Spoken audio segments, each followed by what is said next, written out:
Well, this is part 3 of my series on choices. And my subtitle for today is Going Left or Right. Which way are we going?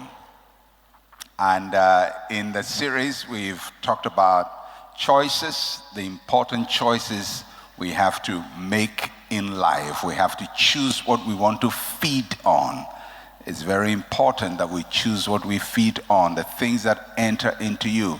God has given us the ability to choose that. God has given us the ability to choose how we describe, label, and name the things that come our way.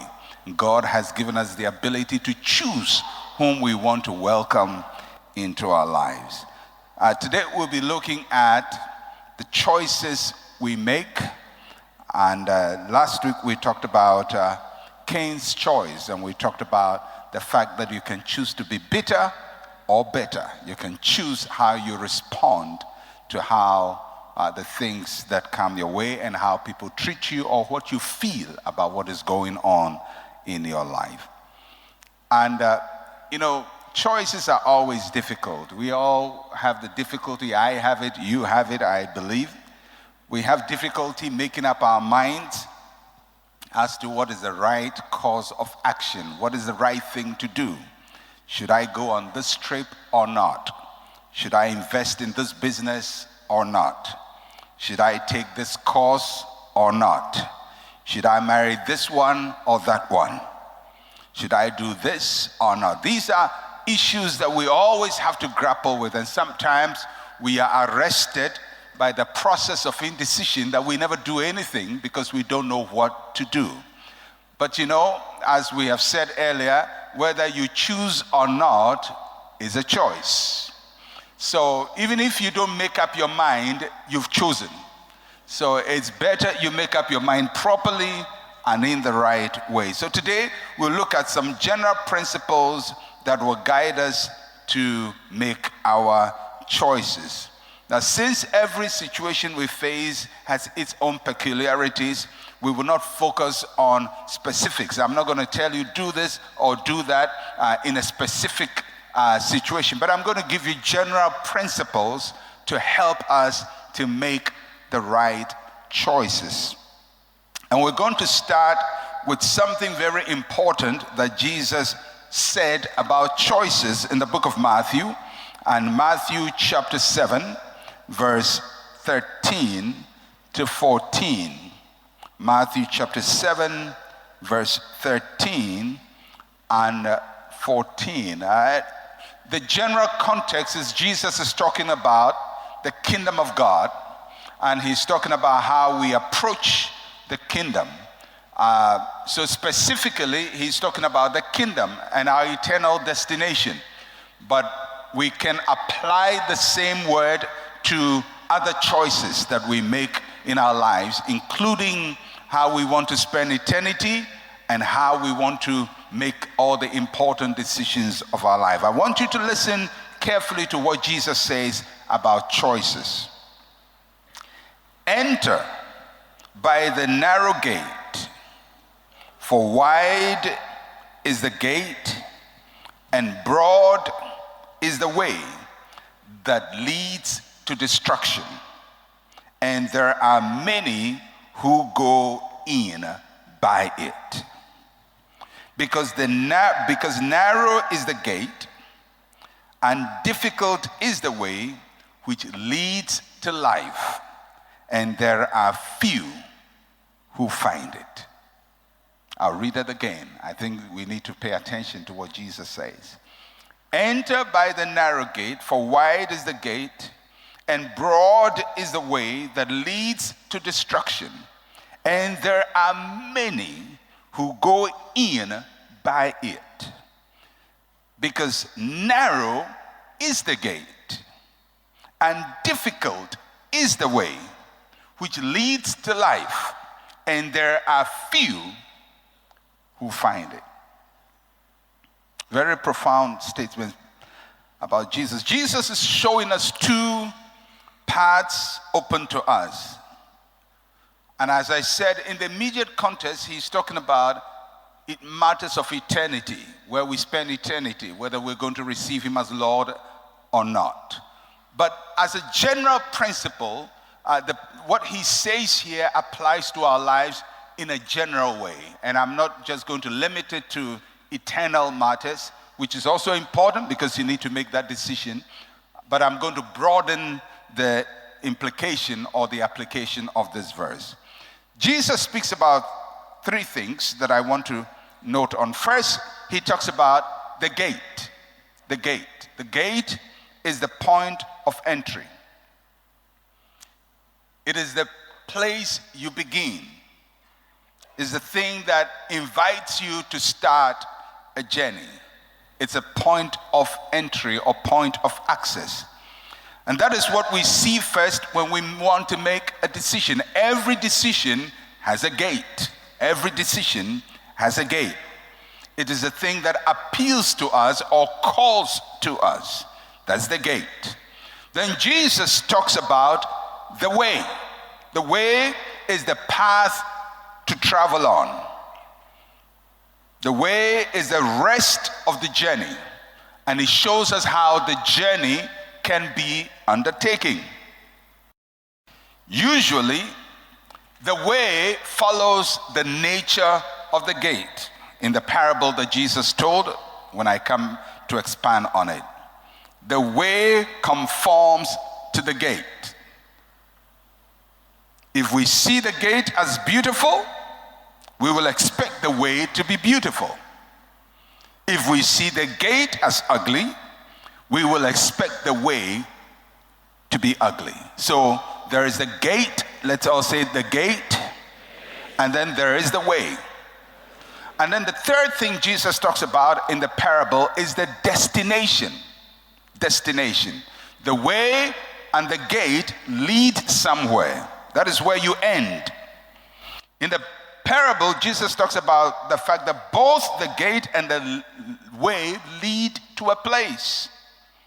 So where you end up is based on the gate you entered into and the path you traveled on.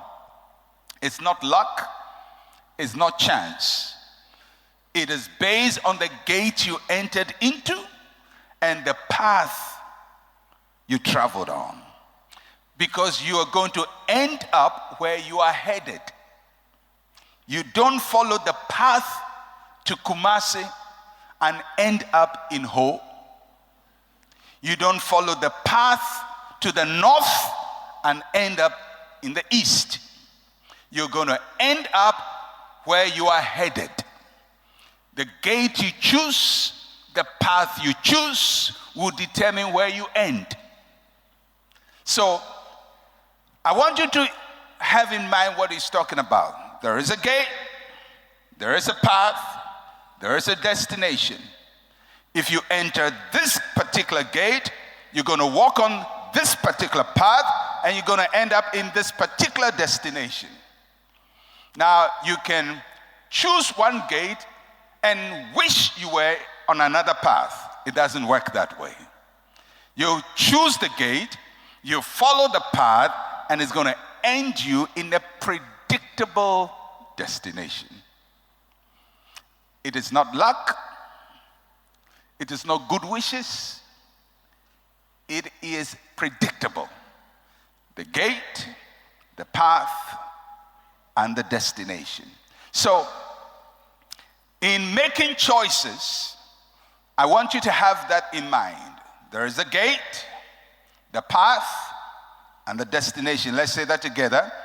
The gate, the path, the destination. Say it one more time. The gate, the path, the destination. Whichever gate you choose to enter is going to lead you to a path, and it will lead you to a destination. In your mind, you may wish you chose another gate, but the gate you actually chose will lead you to a path, and it will lead you to a destination. All right. Now, in the parable that we just read, Jesus talks about two different gates, two different paths, and two different destinations. They are not one and the same. And so he gives us options. Remember, I said that in making choices, there will always be options and preferences. When there is an option, you're going to say, I prefer this one. This is what I want. This is the gate I want to enter in. This is the path I want to follow. That's your preference. But the options will always be available. So there are two options, and we're going to examine both options. The option number one. This is the preferred option because Jesus puts it first. Is the first option. The narrow gate. That's option one. The narrow gate. The narrow gate implies a controlled access. The first thing that anybody would see if they approached this gate would be the nature of the gate, and Jesus described the gate as narrow. It's narrow. And so when you see this gate, it's narrow. So once you see it, you know you are entering a serious place. It's a serious place. It's not a fanciful place. And the description of narrow here gives the impression that the access is designed for one person at a time. Now, if the gate is narrow, then the path is also going to be narrow. But this is a narrow gate. Everybody say narrow gate. Narrow gate. It's not broad. You can go in with your friend. You can go in with your neighbor. You go in by yourself. It's a narrow gate. It's a narrow gate. It's designed to have a controlled access. It's not everybody does it. It's whether you want it or you don't want it. The narrow gate. It is made for each individual to decide by himself or herself to enter or not to enter. It doesn't seem like a very attractive gate. Then Jesus talks about the fact that following the narrow gate is a difficult path. That talks about sacrificial living. And Jesus may declare that those who enter the narrow gate had to be prepared to face difficulties. They're going to make sacrifices. They're going to give up some things. They had to sow the right things. And then he concludes by saying that only few people find it. That means it's not a popular choice. The narrow gate is not the popular choice. People don't like to deal with discipline, with change, with toughness. We like to live life on our own terms instead of making adjustments. If you chose the narrow gate, you had to make adjustments. Maybe you may have to walk sideways to enter. You may have to walk delicately. You have to make a lot of changes to accommodate the difficulties on the path. And Jesus says there is a narrow gate, there is a difficult path, and only a few people are on it. It is not the popular choice. Incidentally, it is the right choice. So this option is not popular, but it's the right thing. So you just get the impression that the right thing doesn't always appear popular. That's the narrow gate. Few find it. Now let's look at the second option. Option number 2. Jesus says, well, there is a narrow gate, and then there is the wide gate. Access is not controlled. It has no rules, it has no restrictions, no regulations. It appeals to everyone. It's attractive for everyone. It does not make any demands on you. It promises good things without any pressure. You can enter with your friends, You can hide behind people and enter there. You don't need to take personal responsibility, unlike the narrow gate where you have to enter by yourself. This one, you can enter as a group. The gate is very wide. It can accommodate you and your friends. And when you enter the wide gate, the path is broad. It's a broad way. It's easy to travel on. No sacrifices, no pressure, no personal responsibility. You can hide behind people. You can live as you want. You can do things as you want and use the broad way. And Jesus concludes in the parable by saying that many are on it. That means it's a very popular option. This is what most of us like. This is what most of us choose. And this is why majority of people never fulfill God's plan for their lives. That's why many of us will choose the curse rather than the blessing. Because the curse is on the broad way and in the wide gate, and the blessing is in the narrow gate and the difficult way. So, if Jesus says that many people are on this way and few are on option number one, it is safe to conclude that in this auditorium, only a few people are exercising option number one, according to Jesus. So, I don't know percentages, but I would probably say maybe only 5% of people in this auditorium today, when they're going to make a choice, would be influenced by option one. Narrow gate, difficult road. How many people are going to say, I want to make a decision, I'm going to choose the hard one? Let's face it. If you're faced or you're given two options, one is easy, the other is hard, which one are you going to choose? The easy. The easy. If you're going to sit an exam, there is an easy way and the difficult way. Which one are you going to choose? The easy.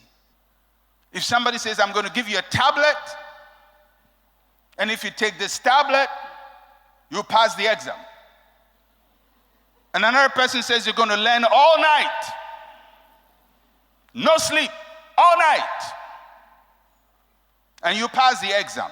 Two gates, narrow, broad. Let's face it. Many of us will opt for the tablet. Somebody says you can stake a lotto and be rich. Another person says you're going to work hard and prosper. Which one is going to appeal to you? Lotto? Is that not so? You want to lose weight. Somebody says you have to exercise. Go on a diet every day. Wake up 4:30 in the morning. Jog, walk. Cut down your food. Another person says, drink this particular water and you'll be fine. Which one are you going to choose? Water. What were you thinking of? The narrow or the broad? Even when you are going to marry. The man you're going to start life with and go through difficulty to build a future, and the guy who has it made. Choose the broad way. He may be a brute, but he has the money. All right. So Jesus is telling us that in life you're going to be faced with two options: the narrow gate and the wide gate. I face it, you face it. I wish I would say that I always go through the narrow gate, but I'm a human.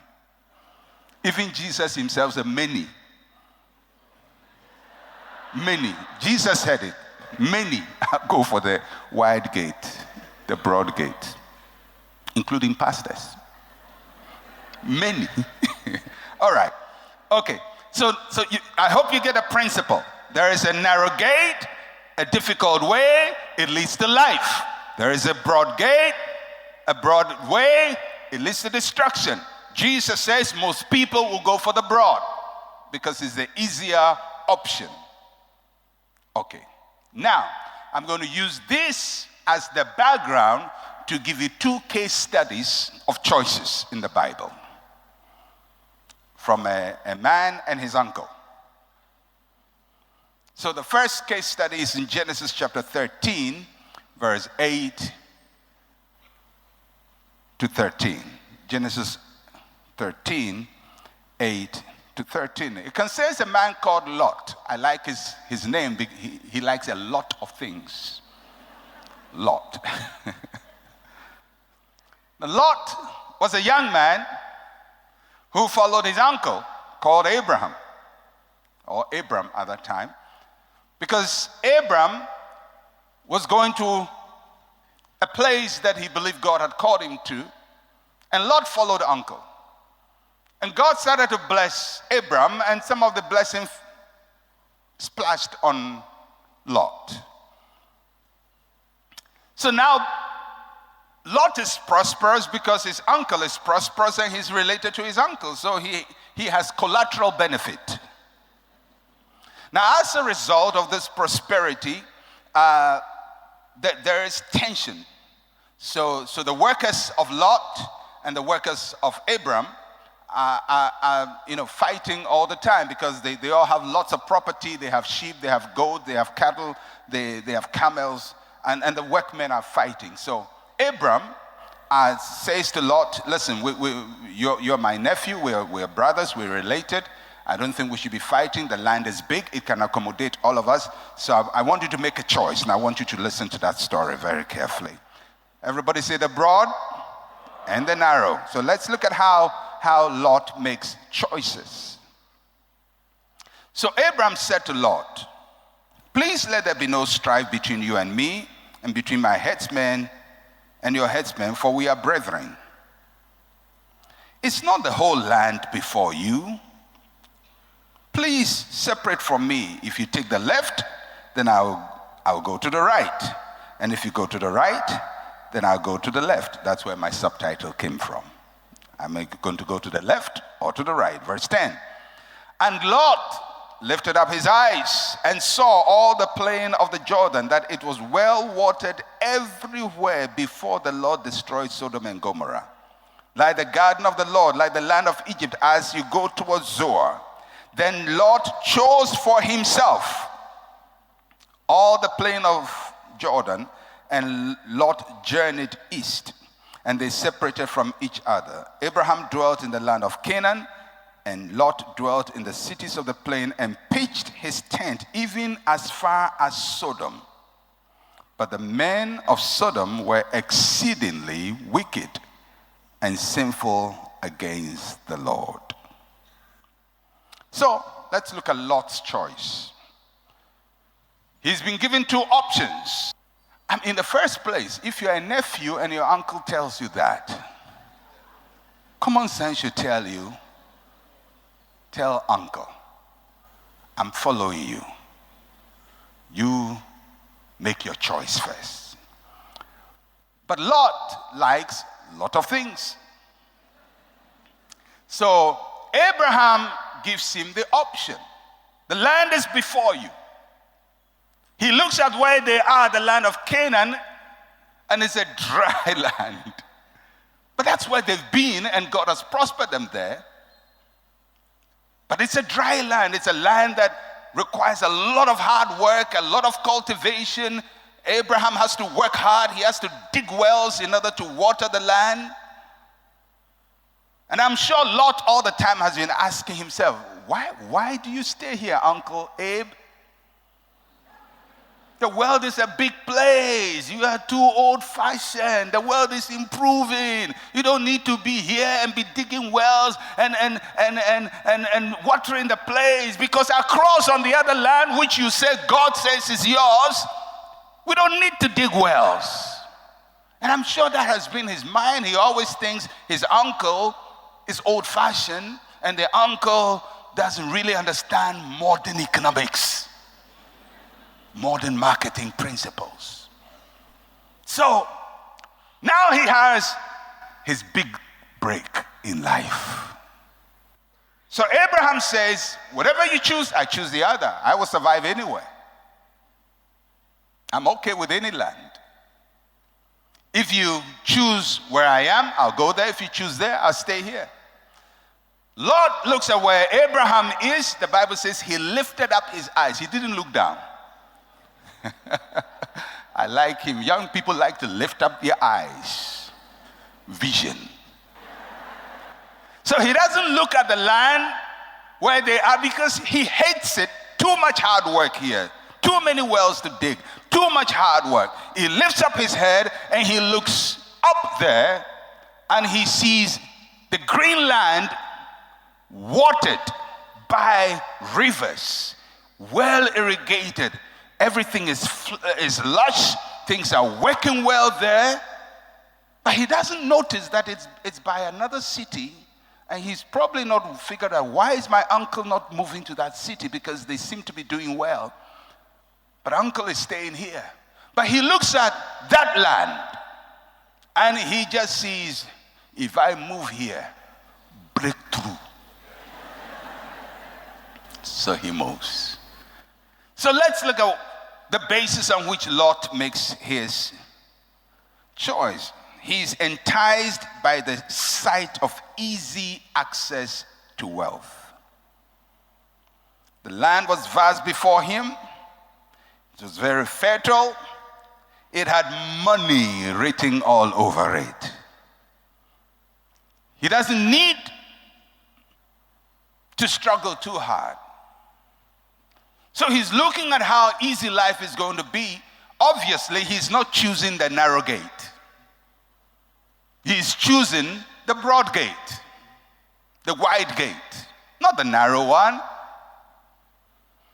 So, easy access to wealth.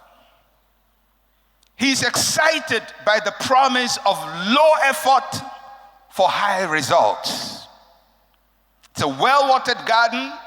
He doesn't need to dig wells, but he's going to prosper. So he's making his choice based on the fact that just a little effort and I will break through. And whilst we're talking about Lot, think about yourself. Is that the basis on which we make choices? It's amazing, years ago when there was this pyramid scheme in Ghana. It was started by a company called Pyram. And people put their money there. And,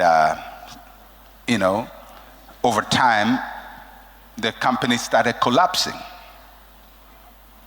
And then another company started called R5. And the people who saw Pyram collapsing took their money to, and then it started collapsing. Another one started and they took their money there. They're never learning because they're choosing the wide gate. When you're choosing the wide gate, anybody can cheat you. Anybody can promise you an easy life and cheat you. That's what Lot is doing.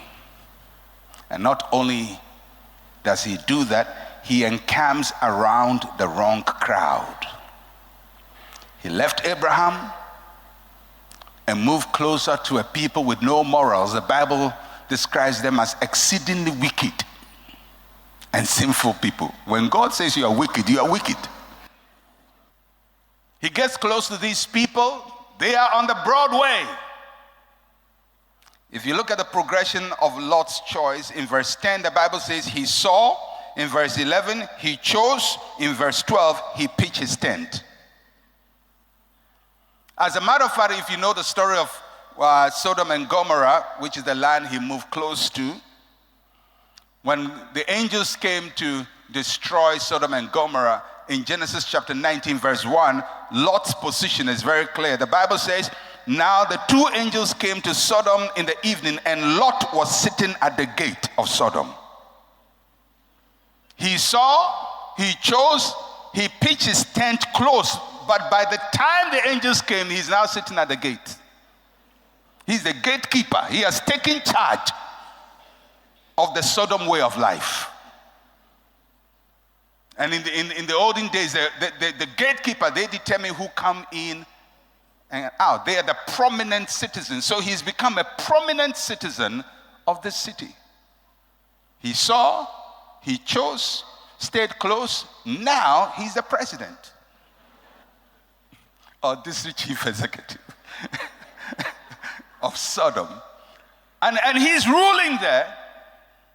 His choice was based on what he saw. Life is going to be easy. I don't need to work. And these people, they don't work so hard, but they seem to be happy. Let me follow them.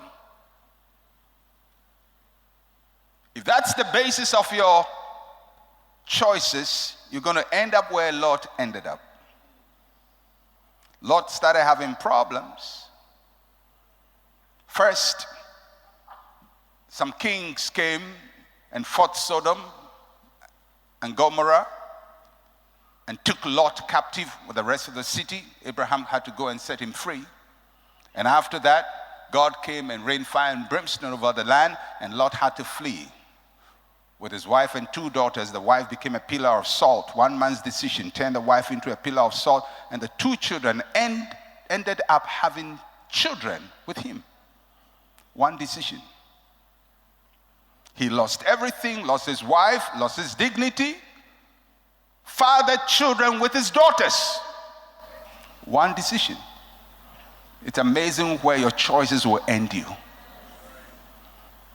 It's because he chose the wide gate. All right. Now, we're going to look at the second case study about choices. When Lot was in Sodom, one day, people came and fought his city and overthrew the city and took the citizen's slave. And since he's by now a chief member of the place, he's taking his wife and children, their property, everything is taken away. And his uncle, Abraham, is told that Sodom has been raided. And your nephew, Lot, has been taken into captivity. Now, Abraham hears that, and he puts together 318 servants in his house to go and fight and deliver his nephew. He's a good man. He's a good man. If he was me, I would have said, it's a good lesson. Next time, watch which gate you enter into. But thank God for Abraham. He says, I'm going to deliver him. So he goes. And by the way, when he delivered Lot, Lot did not return to Canaan. He still stayed in Sodom and now sits at the gate. The man has decided which gate he wants to enter life into. All right. But Abraham goes to deliver him. And so he sets the people free and he reclaims all the property. And I want you to follow this conversation that takes place in Genesis chapter 14, verse 21 to 24. Let's look at Abraham here. Genesis 14, 21 to 24.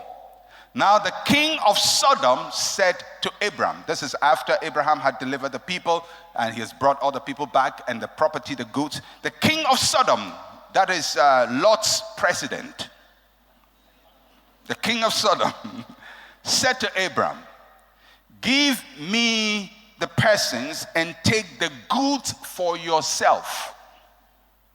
That's a good offer. Give me the people you delivered and take all the property you have acquired for yourself. That is something most of us would jump and say, yay! But listen to Abraham. But Abram said to the king of Sodom, I have raised my hand to the Lord God Most High, the possessor of heaven and earth, that I will take nothing from a thread to a sandal strap, and that I will not take anything that is yours, lest you should say, I have made Abraham rich, except only what the young men have eaten and the portion of the men who went with me, Anna, Eshcol, and Mamre, and let them take their portion. Two different characters, same family, but two different value systems. By practice, in the days of Abraham, if you went to war and you took spoil, it belonged to you. So really, Abraham could claim that not only the people, but also the goods were his, because he risked his life to rescue them.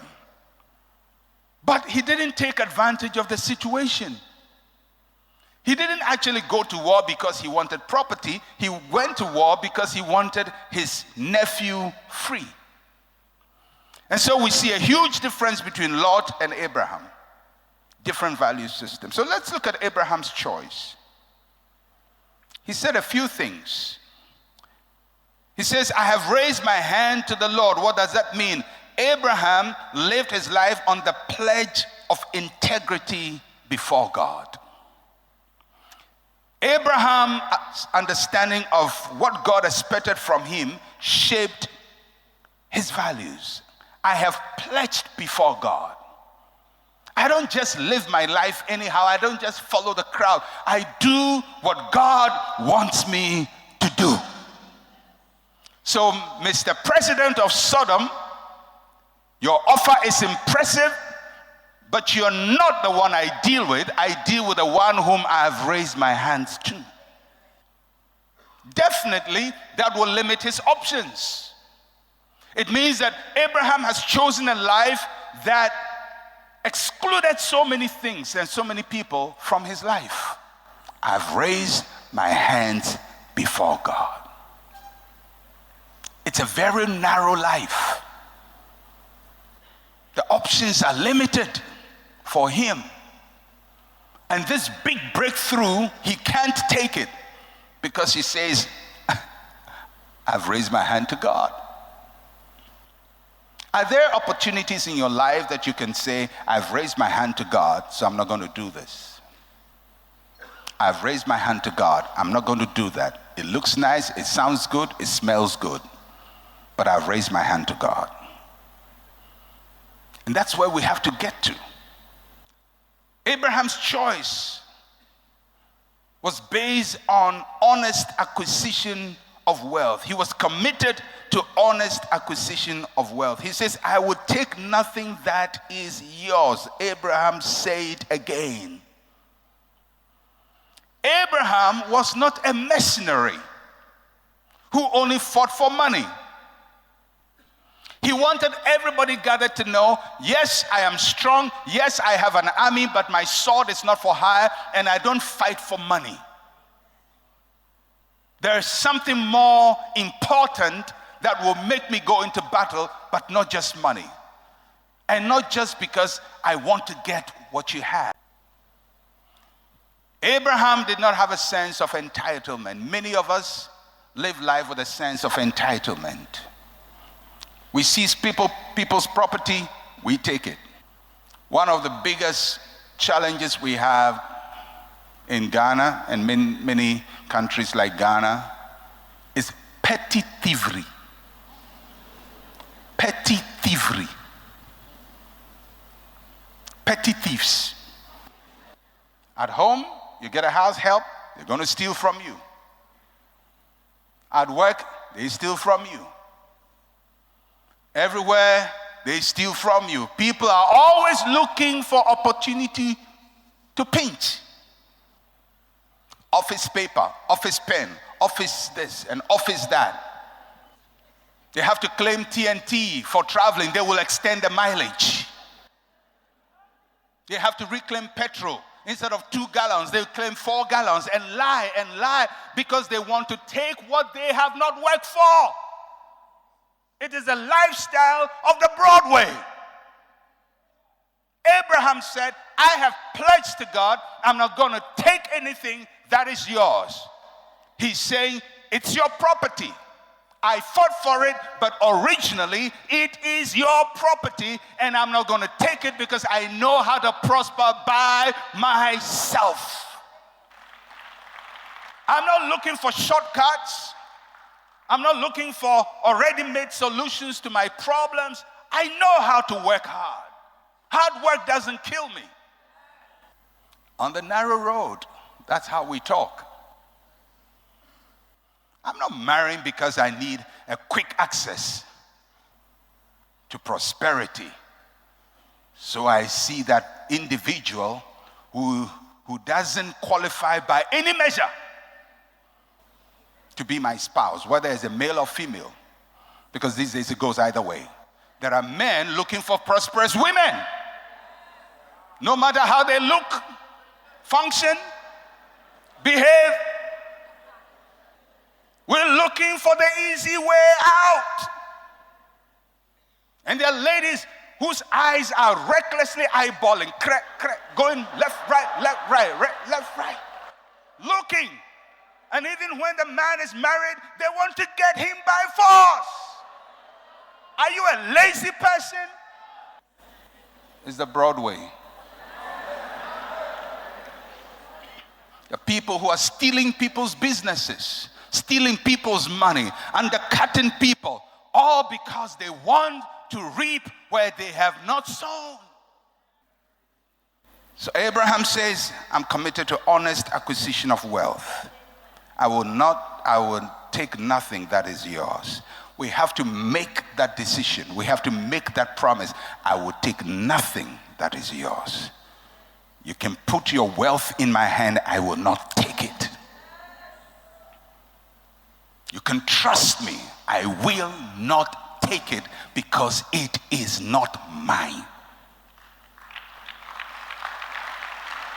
Oh yeah. You can put your wife in my hand and she's safe. Can you say that? You can put your husband in my hand and he's safe.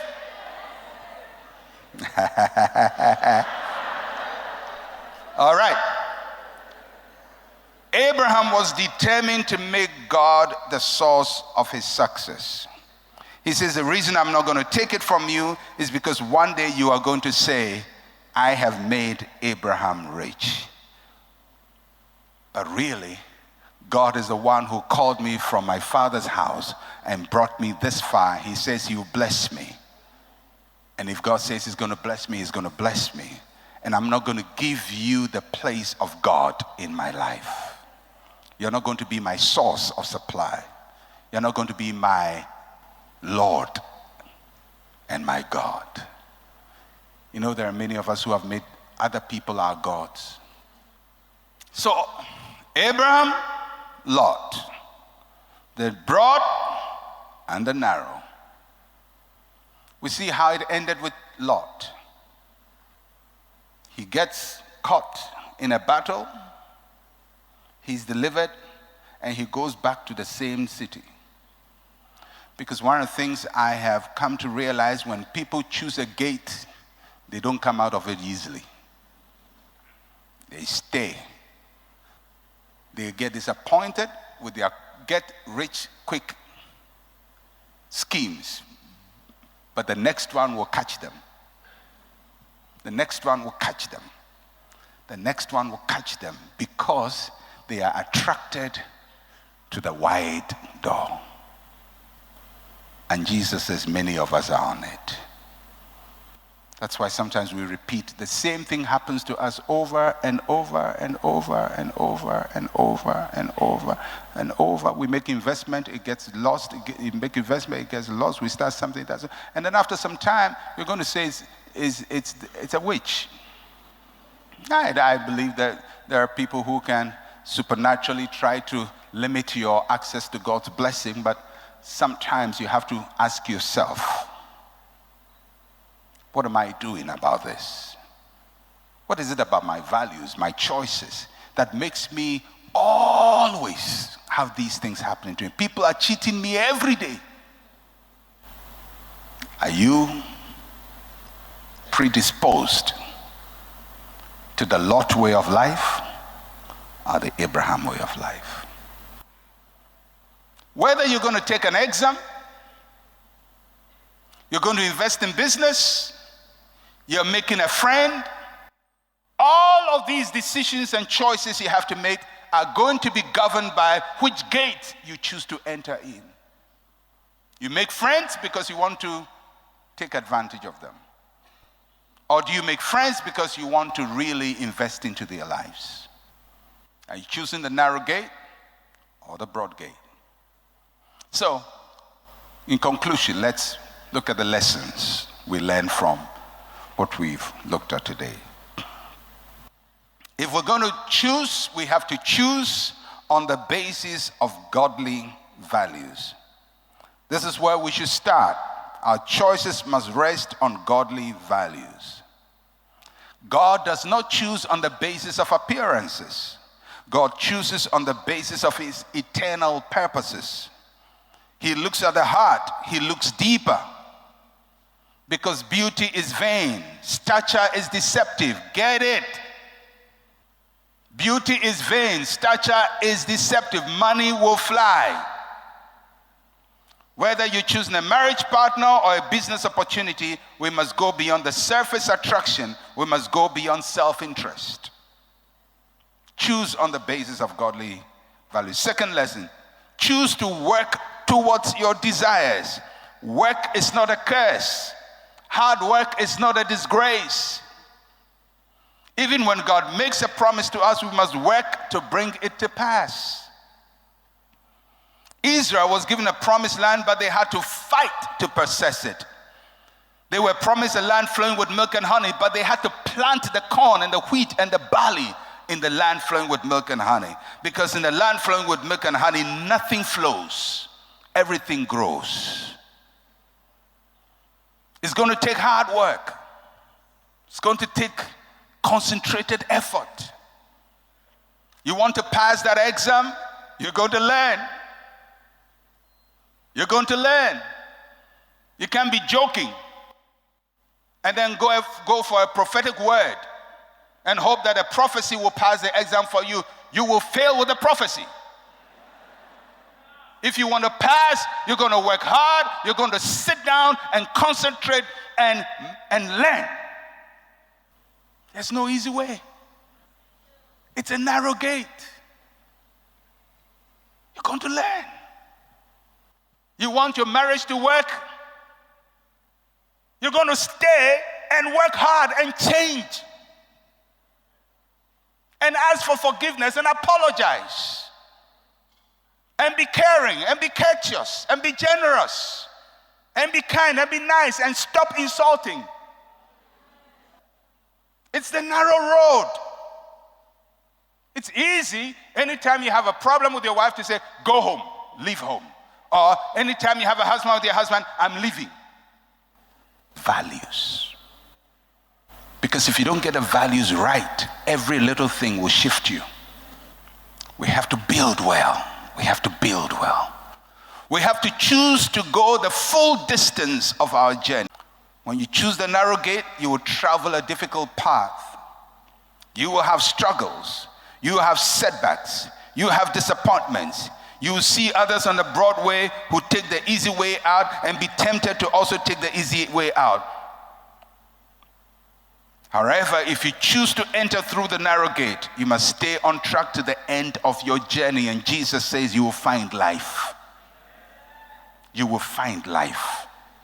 Honest labor will produce some results for you. You can't go to work late and hope to be promoted. The Christians who go to the office and they spend all the time reading the Bible. I'm happy you want to read the Bible, but you have options as to where to read the Bible. Read it at home, or during your break time, or after work, but not on the job. There's a client waiting for you. He doesn't need the Sermon on the Mount. He needs you to deal with that issue. choosing the narrow gate is difficult. You're going to see people prosper. You're going to see people use shortcuts. Especially if you're a young girl, you say, I'm going to live holy for God, and you see your friends sleeping with men, and now they have a car, and now they have a little house somewhere, and you look at your life and you say, I'm wasting my life. No, you're not wasting your life. One of these days, you're going to see that the broad way never ends well. Never ends well. Just stay on track. Don't just say, I'm going to live holy and not dress well. Live holy, dress well, you know. It's a package. It's a package. All right, okay.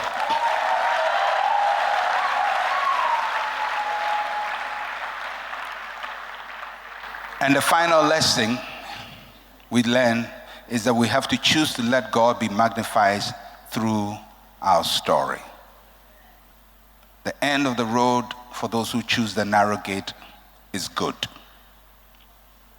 And if you stay faithful to the end, your life will be a testimony to the glory of God. I want people to say, this is the doing of the Lord. That's one of the decisions we took as a church when we began. Right from the beginning of the church, we said we're not going to look for money in America or in Britain or in any Western world. We're not going to beg for money. We're not going to serve them for money. And even if they give us donations, we will not take it. Because we want to prove to the whole world that the God of all flesh doesn't live in America or Britain. That here in Ghana, if you are faithful to God, He can bless the work of your hand and He can do great things with you. It's a narrow road. It's a narrow road. I remember when we started our church very young, we were in that classroom beating the cupboard with our fists. My hands were bleeding. Beating cupboard. And there is a church which was supported by a missionary that was meeting close from us, and they had trumpets and they had guitars and they had organ, and they could play and disturb us. I'm not saying anything negative about that church. Maybe that is their calling. But what I'm saying is, at that time when you look around, they have trumpet, they have organ, they have guitars, they have sound system. You are beating on tables. And a missionary wants to help you, you say no. And I said no to many people. I said no very nicely. Not to reject them, but to let them know I have lifted up my hands to God. I have made a vow to God that if He's God who He says He is, I don't need to go and beg in America to survive, that God can prosper me in Ghana and God can increase me. And if He cannot do that, I will still trust Him. Now we have trumpets and keyboards. And not only in this church, but in hundreds of churches all over the country. And we have more than that. What if I had gone the broad way? I would never learn to trust God. That the God I serve can give me a trumpet and a guitar and can give me the wisdom to build a church, to set up a university with no foreign funds. No foreign funds, no donor agencies. Which way are you going to choose? The narrow way, only a few people are on it. The broad way, everybody likes it. In Ghana, we say, Obia siye. Anything that Obia siye, most of the time, and yet. Yeah. Because most of the time, the masses are wrong. The masses usually are wrong because they are all on the broad way. The Bible says many find it. Only a few people are doing the right thing.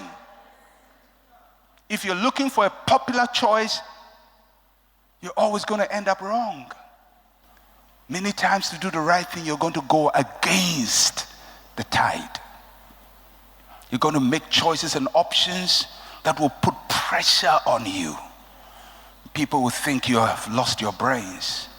When life is easy in Sodom, you are here in Canaan digging wells. You've forgotten. But I'm here just to let you know, when we talk about Abraham, not only did he stay in Canaan, but God blessed him beyond Lot. Lot left Sodom empty-handed. Abraham transferred wealth to his children, to his children's children, to generations after him. If you stay with God, he will not fail you. So all I've done is give you general rules. Anytime you're making a choice, ask yourself, is this the broad or the narrow? God bless you.